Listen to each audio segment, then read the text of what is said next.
এই জন্য তারেক রহমানের সাথে যখন আমার দেখা হয়েছিল তখন আমি বলেছিলাম যে ২০০ বছরের ব্রিটিশ বিরোধী আন্দোলনের স্বীকৃতি, এই স্বীকৃতি ভারতের আছে, এই স্বীকৃতি পাকিস্তানের আছে। বাংলাদেশের মুসলমানেরাও ব্রিটিশদের বিরুদ্ধে যুদ্ধ করেছে ২০০ বছর, এদের স্বীকৃতি কই? এদের এই ইতিহাস কোথায়? পুরান ঢাকার বাহাদুর শাহ পার্কে সিপাহী বিদ্রোহে যারা অংশগ্রহণ করেছিল তাদের ফাঁসির ঝুলন্ত লাশ সব কবর দেওয়া আছে, নাম লেখা আছে, নাম ফলক আছে। ইতিহাস, মুসলমানদের ইতিহাস, সেই ইতিহাসের স্বীকৃতি কই? তো মূল কথায় আসে, যেটা বলতে চাচ্ছিলাম যে ৪৭-এ তাদের বলা হয়েছে ভারতের মুসলমানেরা হচ্ছে মক্কার মুসলমান, এটা কিন্তু বলা হয়েছে ওই সময়। আর পাকিস্তান এবং বাংলাদেশের মুসলমানেরা হচ্ছে মদিনার মুসলমান, এটা হচ্ছে আনসারি।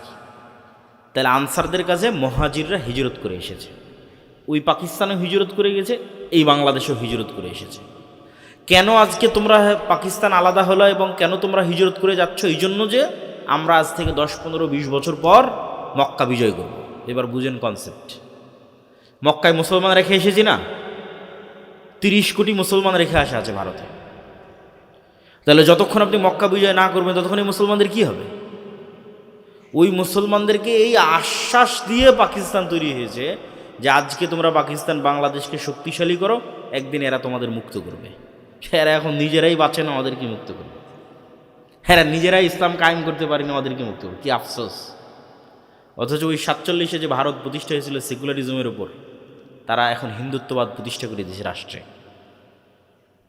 আর মুসলমানের যদি এক গালে থাপ্পড় মারেন তো এইদিকে মুখ ঘুরে বললো আমি সেকুলার, আবার যদি আমি তার চেয়ে বড় লিবারেল, আমি তার চেয়ে বড় সেকুলার। যত থাপ্পড় খাবে তত বলবে সেকুলার, লিবারেল, একবারও মুখ খুলে বলবে না যে আমি মুসলমান। এই হলো পাকিস্তান আর বাংলাদেশের মুসলিম রাজনীতিবিদদের নিমক হারামি, হীনম্মন্যতা এবং আত্মবিশ্বাসহীনতার পরিচয়। এখান থেকে উত্তরণের রাস্তা কি? আব্দুর রহমান চমৎকার আলোচনা করেছে, জ্ঞানের আলোচনা করেছে। আসলেই এই জ্ঞানের কথা মুখে বলা যায়, কিন্তু বাস্তবে কয়জন করতে পারে? সবাই জীবন দিতে প্রস্তুত, কেউ জ্ঞান অর্জন করতে প্রস্তুত নয়। মানে অনেক যুবক এসে বলে আব্দুল্লাহ ভাই ডাক দেন, ডাক দিলে আমরা ঝাঁপিয়ে পড়বো, জীবন দিয়ে দেব। জীবন তো দেওয়া লাগবে না, জীবন দেওয়া তো সহজ কাজ। জ্ঞান অর্জন করে প্রতিষ্ঠান তৈরি করবে কয়জন? প্রতিষ্ঠান মানে আমি মাদ্রাসার কথা বলিনি, মাদ্রাসাও একটা প্রতিষ্ঠান, এটাও ভালো, কিন্তু জ্ঞান অর্জন করে মুসলমানদের মিডিয়া তৈরি করবে কয়জন? জ্ঞান অর্জন করে মুসলমানদের অর্থনৈতিক প্রতিষ্ঠান তৈরি করবে কয়জন? তোমরা ডাটা অ্যানালাইসিস করে দেখো, এক বছরে, আজ থেকে কয়েক বছর আগের জরিপ, যে ব্রাকের 1 বছরের লেনদেনের পরিমাণ ছিল 12,000 কোটি টাকা। আমার ধারণা সারা বাংলাদেশের সব মসজিদ, সব মাদ্রাসা, কি আহলে হাদিস, কি হানাফি, কি পীর, কি ফকির, সব মিলে 12,000 কোটি টাকার লেনদেন হবে না। তাহলে কত শক্তিশালী একটা অর্থনৈতিক প্রতিষ্ঠান হতে পারে যারা 1 বছরে 12,000 কোটি টাকার লেনদেন করতে পারে? ওইটা তো জ্ঞান ছাড়া সম্ভব নয়, ওইটা জীবন দিয়ে হবে নাকি? তুমি তো আব্দুর রহমান তো বললো তুমি 24 জীবন দিয়েছো, 71 জীবন দিয়েছো, 47 জীবন দিয়েছো, তোমার ভাগে কিছু আসেনি। ওই আবেগের ভাগে কিছু আসবে না। ভাগে আসবে কাদের? যাদের হাতে রাষ্ট্রের মূল পিলারের প্রতিষ্ঠানগুলোর কন্ট্রোল আছে। এটা রাষ্ট্র কিছু পিলারের উপর দাঁড়িয়ে থাকে, স্তম্ভের উপর দাঁড়িয়ে থাকে। ওগুলোর যে বড় বড় প্রতিষ্ঠান আছে ওগুলোর কন্ট্রোল তুমি যতক্ষণ না নিবা, এটা রাসূল সাল্লাল্লাহু আলাইহি ওয়াসাল্লাম ভালো বুঝতেন। উনি মদিনায় গিয়ে দেখেন মদিনার সব টাকা পয়সার কন্ট্রোল ইহুদিদের হাতে। আর আনসারিরা হচ্ছে কৃষক, এরা ব্যবসা বুঝে না। তাহলে এই আনসারিদের দিয়ে টাকা পয়সার কন্ট্রোল হবে না? আর টাকা পয়সার কন্ট্রোল ছাড়া নামকা অস্তে মদিনা সনদের প্রধানমন্ত্রী থেকে মুহাম্মদ সাল্লাল্লাহু আলাইহি ওয়াসাল্লাম দেশ চালাতে পারবে না। 24 ঘন্টা ইহুদিদের কাছে মাথা নত রাখতে হবে টাকার জন্য। ইহুদিরা তখনও সুদের কারবার করত। তো মুহাম্মদ সাল্লাল্লাহু আলাইহি ওয়াসাল্লাম মুহাজিরদের আনসারদের বললেন তোমাদের সম্পত্তি যা আছে কেউ 3 ভাগের 1 ভাগ, কেউ 2 ভাগ, কেউ অর্ধেক মুহাজিরদের দাও। এরা ব্যবসা জানে, এরা ব্যবসা করতে পারবে। ব্যবসা করলে টাকার কন্ট্রোল আমার সাহাবীদের হাতে আসবে, মানে আমার হাতে আসবে। সাহাবীরা ব্যবসা শুরু করলেন। চোখের পলকে রাসূল সাল্লাল্লাহু আলাইহি ওয়াসাল্লামের জীবদ্দশাতে আব্দুর রহমান বিন আউফ, জুবাইর ইবনুল আওয়াম, এরা রাসূল সাল্লাল্লাহু আলাইহি ওয়াসাল্লামের জীবদ্দশাতে উসমান ইবনে আফফান, এরা কোটিপতি, মাল্টিবিলিয়নার। রাসূল সাল্লাল্লাহু আলাইহি ওয়াসাল্লামের একটা কুয়া দরকার ছিল মসজিদ নববীর নিকটস্থ, যেটাতে মুসলমানদের ওযু করবে, গোসল করবে। সেই কুয়া ওসমান রাদিয়াল্লাহু তাআলা কিনে দিয়েছেন, ওই কুয়ার মালিক ইহুদি ছিল। তাহলে ওই কুয়া যদি না কিনতে পারতো, ইহুদির কাছে গিয়ে অনুমতি চাইতে হতো, ভাই তোমার কুয়া ব্যবহার করবো, অনুমতি দাও। এটা হলো অর্থনৈতিক দাসত্ব। তাহলে যতক্ষণ আপনি পিলারগুলোর কন্ট্রোল নিজের হাতে না নেবেন, আপনি যতই আন্দোলন করেন, যতই জীবন দেন, এই রাষ্ট্র আপনার হাতে আসবে না। এটা মুহাম্মদ সাল্লাল্লাহু আলাইহি ওয়াসাল্লাম ভালো জানতেন। বদরের যুদ্ধ অবশ্যই ধর্মীয় যুদ্ধ, কিন্তু বদরের যুদ্ধের কারণগুলোর মধ্যে দেখেন আবু সুফিয়ানের ব্যবসায়িক কাফেলা বন্ধ করে দেওয়া হয়েছে। কারণ যেখান থেকে যুদ্ধটা শুরু হচ্ছে, আবু সুফিয়ান মক্কায় রিটার্ন ব্যাক করতে পারতেছে না। সেখান থেকে বার্তাবাহক চিঠি নিয়ে গেছে আবু জাহালের কাছে যে মুহাম্মদ সাল্লাল্লাহু আলাইহি ওয়াসাল্লামের সাহাবীরা তার ব্যবসায়িক যাত্রা বন্ধ করে দিয়েছে, বাঁচাতে হবে। কেননা বিজনেস রুট বন্ধ হয়ে গেলে মক্কার মানুষের টাকার কন্ট্রোল কমে যাবে। মুহাম্মদ সাল্লাল্লাহু আলাইহি ওয়াসাল্লামের রাস্তার উপর দিয়ে তোমাকে ব্যবসা করতে হবে, তাহলে বিজনেস রুটের কন্ট্রোল আমার হাতে, মানে টাকার মালিক আমি। প্রিয় উপস্থিতি, এই জন্য বেকার মুসলমানের হাতে আল্লাহ সুবহানাহু ওয়া তাআলা ক্ষমতা দিবেন না। বসে থাকা মুসলমানের হাতে আল্লাহ সুবহানাহু ওয়া তাআলা ক্ষমতা দিবেন না। টাকা উপার্জন করতে হবে, সময় নষ্ট করার সুযোগ নাই, 24 ঘন্টা কাজে লাগাতে হবে প্রোডাক্টিভ ওয়েতে। ওই যে নিন্দা, গীবত, মিছিল, মিটিং, বিড়ি, সিগারেট, টাকা দিলে ভোট কেন্দ্রে চলে যাওয়া, এগুলো সব আত্মসম্মান বিক্রি করা এবং সময় নষ্টের কাতারে পড়ে। ওই সময়টা প্রকৃত জায়গায় কাজে লাগাতে হবে, জ্ঞান অর্জনে কাজে লাগাতে হবে, ব্যবসায় কাজে লাগাতে হবে, টাকা উপার্জনে কাজে লাগাতে হবে। উম্মতে মুহাম্মাদি ব্যবসায়ী জাতি, উম্মতে মুহাম্মাদি চাকরিজীবী কম ছিল না। আল্লামা ইকবালও তার অ্যানালাইসিসের মধ্যে লিখেছেন, নাহি মাকাম কি খুগর তবিয়তে আজাদ, হাওয়ায়ে সাইরে মিসালে নসিম পায়দাকার, যে একটা নির্দিষ্ট কাজ নির্দিষ্ট এলাকার মধ্যে সীমাবদ্ধ হয়ে থেকে যাবে, এটা মুসলমান নয়। মুসলমান হচ্ছে সকালবেলার বাতাসের হাওয়ার মতো, যার কোনো সীমানা নাই, যার কোনো বর্ডার নাই। কোন সাহাবিকে আপনি পাবেন যার নিজ শহরে মৃত্যু হয়েছে, যার নিজ বাড়িতে মৃত্যু হয়েছে? খুব কম সংখ্যক সাহাবিকে পাবেন। সব কোনো বর্ডার বিহীন, যে যেদিকে পেরেছে সে সেদিকে দাওয়াত নিয়ে ছুটে গেছে। কেউ ব্যবসা নিয়ে, কেউ জিহাদ নিয়ে, কেউ বসরায়, কেউ কুফায়, কেউ ইরাকে, কেউ নিশাপুরে, কাউকে নিজ শহরে পাবেন না। এগুলো মুসলমানদের স্বভাব ছিল এরকম। ব্যবসা করতে করতে চলে গেছে ইন্দোনেশিয়া পর্যন্ত, চলে গেছে ব্রুনাই পর্যন্ত, সেই পর্যন্ত চলে গেছে ইসলামের দাওয়াত। কিন্তু আজ মুসলমানেরা চাকুরিজীবী হওয়াতে তাদের এই স্বাধীন চেতা স্বভাব নষ্ট হয়ে গেছে। চাকুরিজীবী থাকবে, সমাজের এক অংশ চাকরি করবেই, কিন্তু ব্যবসায়িক উদ্যোগ নিতেই হবে। এটা মুহাম্মদ সাল্লাল্লাহু আলাইহি ওয়াসাল্লামের সাহাবীদের অন্যতম বৈশিষ্ট্য।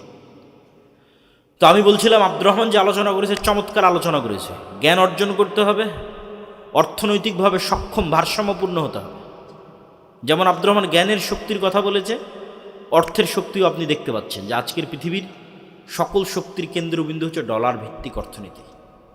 আপনি নিশ্চিত থাকেন, এই ডলার ভিত্তিক অর্থনীতির যেই দিন পতন হবে, ওই দিন আমেরিকার পতন হবে। যেই দিন আমেরিকার পতন হবে, ওই দিন ডজন খানেক মুসলিম রাষ্ট্রে ইসলামী খেলাফা কায়েম হয়ে যাবে। সময় লাগবে না, আধা ঘন্টা থেকে 1 ঘন্টার মধ্যে প্রতিষ্ঠা হয়ে যাবে। 1 ঘন্টা থেকে 2 দিন, 1 সপ্তাহের মধ্যে প্রতিষ্ঠা হয়ে যাবে। কেননা এগুলোতে গণতন্ত্র টিকিয়ে রেখেছে এই সমস্ত সকল দেশের আব্বা আমেরিকা। তো এই জন্য তাদের হাতে কন্ট্রোল কি? টাকার কন্ট্রোল। মুসলমানদেরকে এই জন্য অবশ্যই ব্যবসায়ী জাতিতে পরিণত হতে হবে এবং টাকা উপার্জন করতে হবে। তার পাশাপাশি আর কি করতে হবে? আর একটা কথা না বললেই নয়। শুরুতে সালাতের কথা বলেছি, জিকিরের কথা বলেছি। এগুলো না থাকলে তো আল্লাহর সাহায্যই আসবে না। সাহায্য না আসলে বিজয়ের নামগন্ধই আসবে না। আর একটা বলে বক্তব্য শেষ করব, ইমান বিল গায়বে ইয়াকিন, পরিপূর্ণ তাওহীদ। পূর্ণাঙ্গ তাওহীদ হচ্ছে ইব্রাহিম আলাইহিস সালামের তাওহীদ। ये दौर अपने बराहिम की तलाश में है। আল্লামা ইকবাল লিখেছেন, আজকের যুগে মুসলমানদের সকল সমস্যার সমাধান মুসলমানদের মধ্যে একজন ইব্রাহিম আলাইহিস সালাম লাগবে। ইব্রাহিম আলাইহিস সালামের মতো তাওহীদপন্থী একজন মুসলমান লাগবে। মুসলমানদের মধ্যে তাওহীদপন্থী মুসলমান নাই। বিভিন্নভাবে উদাহরণ দিতে পারবো। যারা তো কবরে যাচ্ছে, মাজারে যাচ্ছে, পূজায় যাচ্ছে, শিরক করছে, বেদাত করছে, তাবিজ কবজ ব্যবহার করছে, এদের কথা তো বাদই দিলাম। ধরেন আপনি আহলে হাদিস এবং সালাফি, আপনি এরকম বড় কোনো শিরকে লিপ্ত হন না। তারপরেও বলবো, পূর্ণাঙ্গ তাওহীদ কি আপনি বুঝতে পারেন। আপনার ইলাহ ওই কবরে শুয়ে থাকা বাবা নয়। আপনার ইলাহ মাটির উপরে থাকা মা কালী, মা দুর্গাও নয়। আপনার ইলাহ তাবিজ কবজও নয়। কিন্তু আপনার ইলাহ যে আপনার নিজের নাফসকে বানিয়ে নিয়েছেন। ইলাহু হাওয়া, নিজের মনের প্রবৃত্তিকে যে ইলাহ বানিয়ে নিয়েছেন, তাহলে কেমনে বলবেন আপনি শতভাগ তাওহীদপন্থী মুসলমান? এটা তো হলো না। আসলামা ওয়া তাল্লাহু লিল জাবিন, দুইজন ইসলাম গ্রহণ করলো, আত্মসমর্পণ করলো, শাব্দিক অনুবাদ ইসলাম গ্রহণ করলো, আসলে আত্মসমর্পণ করলো আল্লাহর সিদ্ধান্তের সামনে। মানে ওদের হাওয়া, ওদের নাফসের প্রবৃত্তি ওদের ইলাহ নয়। ইব্রাহিমের ইলাহ তার নাফস নয়, কিন্তু আমাদের অসংখ্য মানুষের ইলাহ তার নিজের নাফস। বিড়ি সিগারেট ছাড়তে পারেন না, তাহলে ইলাহকে নিজের নাফস। নেশা ছাড়তে পারেন না, জুয়া ছাড়তে পারেন না, ইলাহকে নিজের নাফস। অবৈধ সম্পর্ক ছাড়তে পারেন না, ইলাহকে নিজের নাফস। 5 ওয়াক্ত সালাত আদায় করতে পারেন না, ইলাহকে নিজের নাফস। যদিও এগুলো যত আলোচনা বলতেছি সব আলোচনাই আল্লাহর পথে যাত্রা বইয়ের মধ্যে আছে। আল্লাহর পথে যাত্রা এবং মাসিকাল ইতিসাম এই বইগুলো গুরুত্ব দিয়ে পড়া উচিত। তাহলে প্রকৃত তাওহীদপন্থী মুসলিম আপনি কখন হতে পারবেন? যখন আপনি না নারী, না টাকা, না বিড়ি সিগারেট, না জুয়া, অন্য বড় শিরক বাদ দিয়েছি। কিন্তু আগেই যেগুলো 90% মুসলমান যে শিরক বিদআত সেটা বাদ দিয়েছি, মনে করে নিয়েছে আপনারা আহলে হাদিস সালাফি, আপনারা এগুলোর মধ্যে নাই। আপনি আসেন কিসের মধ্যে? আপনি আসেন নিজের নাফসকে ইলাহ বানিয়ে নিয়েছেন, হয় নারী, না হয় টাকা, না হয় নেশা। এগুলোর থেকেও যে মুক্ত হয়ে যাবে, না হয় ক্ষমতা। ক্ষমতা আপনার পায়ে সিজদা দিবে, কিন্তু আপনি যদি ক্ষমতার দরজায় গিয়ে সিজদা দেন, ইসলাম প্রতিষ্ঠা হবে না, কম্প্রোমাইজ করতে হবে। এই জন্য ক্ষমতার নেশা থেকেও মুক্ত। এই হলো পূর্ণাঙ্গ তাওহীদপন্থী ইব্রাহিম আলাইহিস সালাতু ওয়াস সালামের মতো মুসলমান। আর একটা লাগবে ঈমান বিল গায়বে ইয়াকিন, যেটা আমি বলেছি যে বাংলাদেশের অন্তত 40 থেকে 50% মানুষের ঈমান বিল গায়বে ইয়াকিন যদি না হয়, তাহলে কেউ বাংলাদেশের রাষ্ট্র ক্ষমতায় গিয়ে পূর্ণাঙ্গ ইসলাম প্রতিষ্ঠা করতে পারবে না। বাংলাদেশের মানুষই ওকে টেনে হেঁচড়ে ক্ষমতা থেকে নামাবে। সেই ঈমান বিল গায়বে ইয়াকিন কি? তার 1 নাম্বার পরকালের উপর ইয়াকিন। তার 1 নাম্বার গায়েবের 1 নাম্বার হচ্ছে পরকালের উপর ইয়াকিন। যে দেখতে পাবে পরকালে তার জান্নাতের ঘর, তার জান্নাতের প্লট, তার জান্নাতের ফ্ল্যাট, তার জান্নাতের বাড়ি, তার জান্নাতের খাবার, ওটা দেখতে পাবে। আর পাগল থাকবে ওই জান্নাতে যাওয়ার জন্য, দুনিয়া তার কাছে কিছুই না। এই লেভেলের ঈমান যতক্ষণ অর্জন না হয়েছে, আমাকেও যদি আপনি কালকে ক্ষমতায় পাঠিয়ে দেন আর আমি যদি ঘোষণা দিই সারা বাংলাদেশে আমি ইসলাম প্রতিষ্ঠা করে দিলাম, যখন সব দেশ বাংলাদেশকে বয়কট করে দিবে, জিনিসপাতির দাম বেড়ে যাবে, বিদ্যুৎ থাকবে না, এসি ফ্রিজ চলবে না, আপনারা আন্দোলন করে ক্ষমতা থেকে নামিয়ে দেবেন। এটাই বাস্তব। আর না হলে যে বলছে আমি ইসলাম বাস্তবায়ন করবো, করতে পারবে না, ও কম্প্রোমাইজ করবে, পুরো ইসলাম বাস্তবায়ন করবে না। আব্বারা যতটুকু অনুমতি দিবে ততটুকু করবে। তাহলে উপায় কি? উপায় অন্তত 30-40-50% মানুষের ঈমান হতে হবে আসহাবুল উখদুদের ঈমান, হতে হবে আসহাবে কাহফের ঈমান। আসহাবুল উখদুদ কারা? ওয়ামা নাকামু মিনহুম ইল্লা ইউমিনু বিল্লাহিল আজিজিল হামিদ। আসহাবুল উখদুদকে বলা হয় ঈমান ছাড়ো, না হয় সামনে আগুন আছে, ঝাঁপিয়ে পড়ে পুড়ে মরে যাও। সব ওই আগুনে ঝাঁপিয়ে পড়ে পুড়ে মরে গেছে। কেন? ওরা ওই আগুনে জান্নাত দেখেছে, এই জন্য। বলেন আল্লাহু আকবার। এটা ওদের ঈমান ছিল, এই আগুনে জান্নাত আছে। এই একই ঈমানের পরীক্ষা দাজ্জালের সময় হবে। আর ওদের পিছনে যে ঘর বাড়ি থেকে গেছে, ওই ঘর বাড়ির মধ্যে ওরা জাহান্নামের আগুন দেখতে পেয়েছে, স্বচক্ষে দেখতে পেয়েছে। ওই লেভেলের ওদের ইয়াকিন ছিল। যেই দিন অন্তত 30-40-50% মানুষের ঈমান ওই লেভেলে পৌঁছে যাবে যে আমরা তো দুনিয়াতে এসেছি জান্নাতে যাওয়ার জন্য, আখেরাতে জান্নাতে নিজের ঘর তৈরি করবো এই জন্য। দুনিয়া তো পরীক্ষার জায়গা। আম হাসিবতুম আন তাদখুলুল জান্নাহ ওয়ালাম্মা ইয়াতিকুম মাসালুল লাযীনা খালাউ মিন ক্বাবলিকুম মাসাতহুমুল বা'সা ওয়াদ-দাররা ওয়া যুলজিলু হাত্তা ইয়াকুলা আর-রাসূলু ওয়াল লাযীনা আমানু মা'আহু মাতা নাসরুল্লাহ। জান্নাত কি তোমাদের মামার বাড়ি? জান্নাত কি তোমাদের নানির বাড়ি?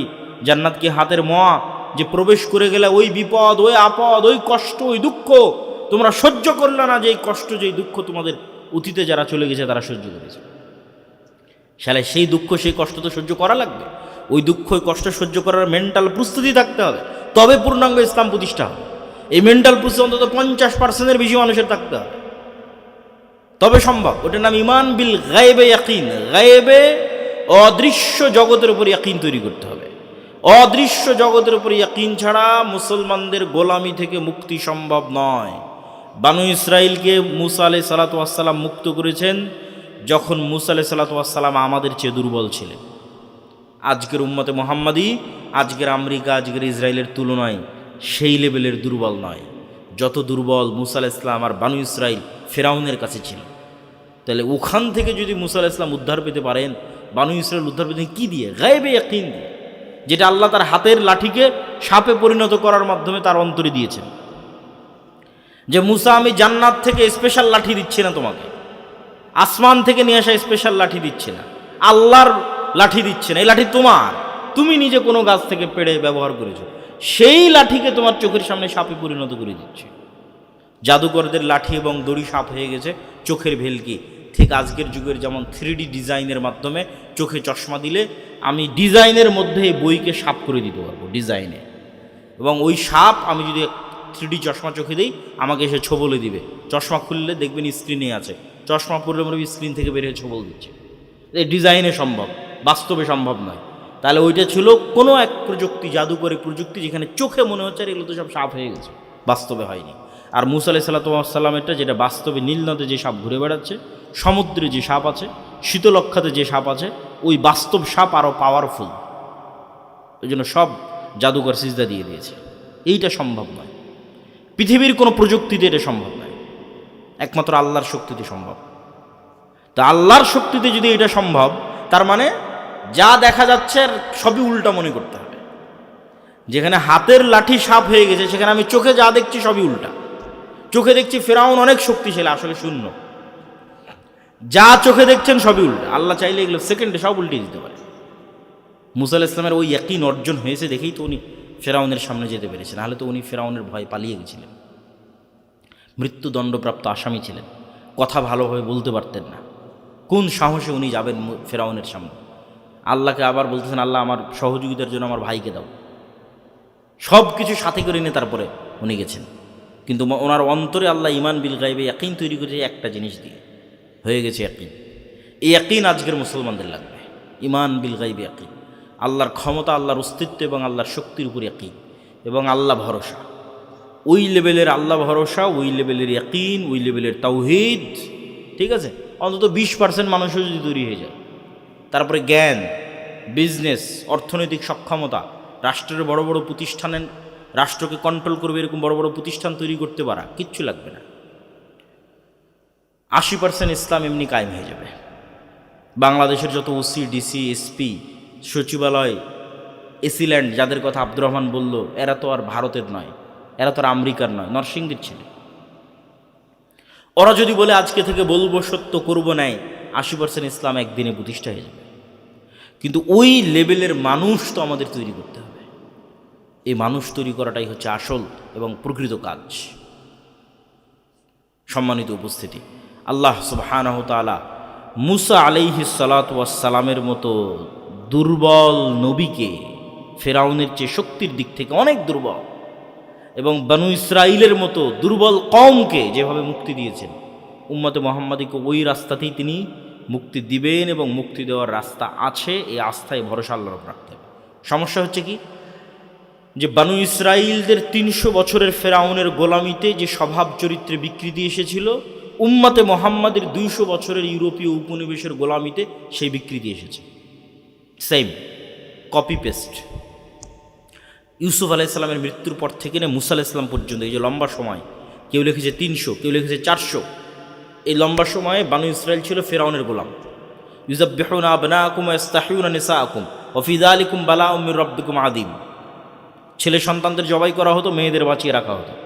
এই গোলামিতে ওদের স্বভাব চরিত্র নষ্ট হয়ে গেছে। কেমন নষ্ট হয়ে গেছে? এরা নবীর সন্তান হওয়ার পরও বলে লান নাসবিরা আলা তুআমিন ওয়াহিদ ফাদউ লানা রাব্বাক, তারপরে লান নু'মিনা হাত্তা নারাল্লাহ জাহরাতান, তারপরে ইযহাব আনতা ওয়া রাব্বুকা ফাকাতিলা। এগুলো সব সূরা বাকারা থেকে পড়তেছে। যেসব বনু ইসরাইলের ঘটনা আল্লাহ সূরা বাকারায় তুলে ধরেছে। নবীর সন্তান হওয়ার পরে বলছে মুসা তুমি আর তোমার আল্লাহকে যুদ্ধ করো। নবীর সন্তান হওয়ার পরে বলতেছে তোমার আল্লাহকে যতদিন না দেখবো ততদিন ঈমান আনবো না। নবীর সন্তান হওয়ার পর বলছে এক মান্নার, এক সালোয়ায়, এক খাবারে আমরা সন্তুষ্ট না। তাহলে কিভাবে তাদের স্বভাব চরিত্র বিকৃত হয়ে সংকীর্ণ মনে হয়ে গেছে যে তারা ইয়াকুব আলাইহিস সালামের সন্তান হওয়ার পরও, ইসাক আলাইহিস সালামের সন্তান হওয়ার পরও, ইউসুফ আলাইহিস সালাম এবং তার ভাইদের সন্তান হওয়ার পরও তাদের আজ এই অবস্থা। আজ উম্মতে মুহাম্মাদের একই অবস্থা। 200 বছর ইউরোপীয় উপনিবেশের গোলামি করার কারণে মুসলমানদের রক্তের মধ্যে মিথ্যা, রক্তের মধ্যে দুর্নীতি, রক্তের মধ্যে ধোঁকা ঢুকে গেছে। প্রকৃত গোলামি তো ওইটা। এই জন্য আমি বলেছি গণতন্ত্র হচ্ছে গোলাম তৈরির কারখানা।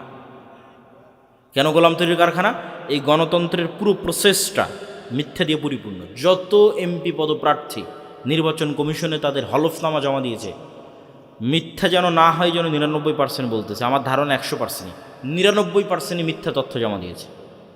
হলফনামাতে, তার সম্পদের বিবরণীতে মিথ্যা তথ্য জমা দিয়েছে 99%। এই পুরো প্রসেসটা মিথ্যার উপর দাঁড়িয়ে আছে। একই দলের একই আসনের মনোনয়ন প্রার্থী যদি তার আর এক মনোনয়ন প্রার্থীর বিরুদ্ধে লবিং, লিয়াজু, গিবত, টাকার লেনদেন না করে, ওর দলই ওকে মনোনয়ন দেবে না। যতজন মনোনয়ন পেয়েছে সবকে লবিং, লিয়াজু, টাকার লেনদেন, দৌড় ঝাঁপ, গিবত, নিন্দা, এই প্রত্যেকটা ধোঁকা এবং মিথ্যার রাস্তা অবলম্বন করে মনোনয়ন নিয়ে আসতে হয়েছে। এই যে মিথ্যা এবং ধোঁকার রাস্তার মধ্যে যাচ্ছে, এটা তো ইটসেলফ গোলামি। এটাই তো গোলামির কালচার। মুসলমানেরা যেন গোলামির কালচার থেকে বের হতে না পারে, এই জন্য গণতন্ত্র দেওয়া। তাহলে এই সমস্ত এমপি যারা নির্বাচিত হয়ে সংসদে যাচ্ছে, আমি এদেরকে বলি এরা নেতা নয়, এরা কি বলেন তো? বলেন না যে এরা কি? আরো জোরে বলেন, এরা কি? গোলাম। এই সমস্ত গোলামকে 2 টাকা দিয়ে কিনে নিতে পারবে ভারত, 2 টাকা দিয়ে কিনে নিতে পারবে আমেরিকা। কেন? এরা আগেই 2 নম্বরই করে মনোনয়ন নিয়েছে, আগেই 2 নম্বরই করে হলফনামা জমা দিয়েছে। সব মিথ্যুক, দুর্নীতিবাজ। তো ওরা কী করবে? ওদেরকে টাকা দিয়ে কিনে নেওয়া যে কারোর জন্য খুব সহজ। তার গণতন্ত্র হচ্ছে গোলাম তৈরির কারখানা। যতক্ষণ আপনি কালচার থেকে বের না হতে পারবেন, এই গোলামির কালচার থেকে, ততক্ষণ লিডার, নেতা তৈরি হবে না। নেতা তৈরি হতে হলে সত্যবাদিতা, ন্যায়পরায়ণতার উপর ভিত্তি করেই প্রতিষ্ঠিত হওয়ার মাধ্যমে নেতা তৈরি হবে, ক্লিয়ার নেতা তৈরি হবে। নেতা মানে নির্বাচন করে নেতা হতে হয়, এটা ভুল কথা। এই চিন্তা থেকে বেরিয়ে আসতে হবে। আপনি আজকে নেতা হতে পারবেন। আপনাকে ছোট্ট বুদ্ধি দিয়ে দিই, আপনি সমাজের যে কোনো অন্যায়ের বিরুদ্ধে দাঁড়াবেন। তাহলে প্রথমে কোন অন্যায়ের বিরুদ্ধে দাঁড়াবেন? আপনার নিজের পরিবারের অন্যায়ের বিরুদ্ধে দাঁড়াবেন। সেটা কি? আপনার বাপ যে মারা গেছে, আপনার বোনকে সম্পত্তি ন্যায়েরভাবে বুঝিয়ে দিয়েছেন? যদি না দিয়ে থাকেন, তাহলে আপনি আর এক গোলাম। আপনি যদি দেশের প্রধান হন, আপনি যদি এমপি হন, আপনি তার চেয়ে বেশি দুর্নীতি করবেন, তাহলে আপনি আগে নেতা হন। আপনি কি নেতার কালচার